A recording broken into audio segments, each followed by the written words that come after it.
അഭിമാന്ത്രികത്തിൻ്റെ ഏറ്റവും പുതിയ എപ്പിസോഡിലേക്ക് എല്ലാവർക്കും ഹൃദയം നിറഞ്ഞ സ്വാഗതം. ഞാനിന്ന് ഇവിടെ പ്രതിപാദിക്കുന്ന വിഷയമെന്ന് പറയുന്നത്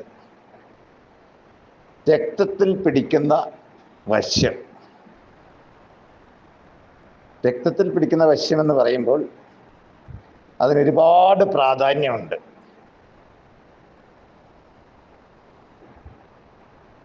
രണ്ട് വ്യക്തികൾ, സ്ത്രീയും പുരുഷനും,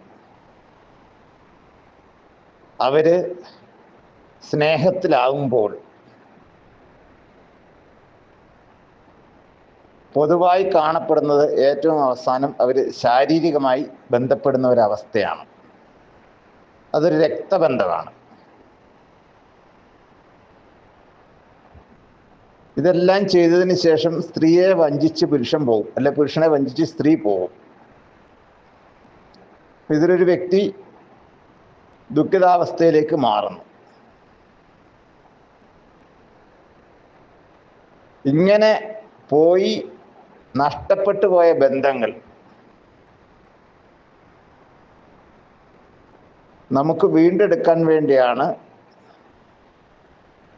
രക്തത്തിൽ ഒരു വ്യക്തിയെ അലിയിച്ചെടുക്കുന്ന കർമ്മങ്ങൾ ചെയ്യുന്നത്. മറന്നുപോയ ബന്ധങ്ങൾ, നഷ്ടപ്പെട്ടു പോയ ബന്ധങ്ങൾ, അത് രക്തത്തിൽ വീണ്ടും അലിയിച്ചെടുക്കുന്നതോട് ഓർമ്മ വരും. നിലവിൽ ഏതെങ്കിലും ബന്ധത്തിൽ പെട്ടുപോയാലും ആ വ്യക്തിക്ക് അത് ഒഴിവാക്കി തിരിച്ചു വരേണ്ട അവസ്ഥ വരും.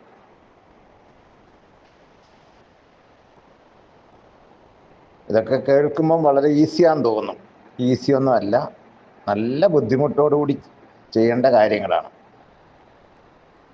കാരണം ഇങ്ങനെയുള്ള കർമ്മങ്ങൾ 71 ദിവസം ചെയ്യേണ്ടതാണ്. 71 ദിവസം ചെയ്യണമെങ്കിൽ അതുപോലെ ഒരു വ്യക്തിക്ക് വേണ്ടി അത്രയും ശ്രദ്ധ കൊടുത്ത് ചെയ്യേണ്ടതാണ്.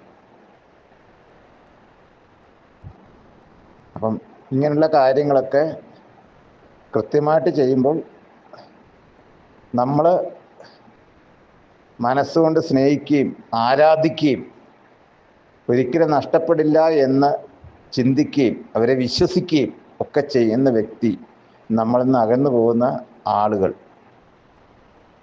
അവരെ തിരിച്ച് കാൽക്കൽ വരുന്ന ഒരവസ്ഥ ഉണ്ടാക്കുക.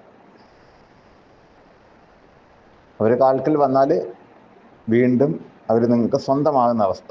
ഈ സ്വന്തമാകുമ്പോൾ നിങ്ങളത് നിയമപ്രകാരം സ്വന്തമാക്കണം. വെറുതെ പിന്നെയും കൊണ്ടു നടക്കാൻ ശ്രമിക്കരുത്. നഷ്ടപ്പെട്ടു പോയത് പിന്നെയും തിരിച്ചു കൊണ്ടുവന്ന് കഴിഞ്ഞിട്ട് പിന്നെയും കൊണ്ടു നടക്കാൻ ശ്രമിക്കുകയാണെങ്കിൽ വീണ്ടും അത് നഷ്ടപ്പെടും. ജീവിതത്തിലെ ആഗ്രഹങ്ങളാണ് വലുത്. ആഗ്രഹങ്ങൾ നടക്കണം.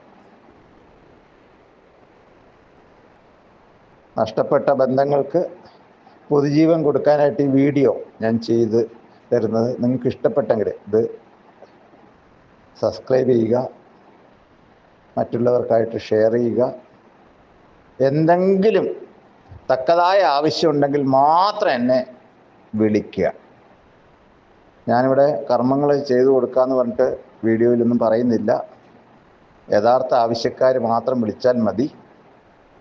അങ്ങനെയുള്ള ആൾക്കാർക്ക് ഞാൻ സഹായങ്ങൾ ചെയ്തു തരാം. നന്ദി, നമസ്കാരം.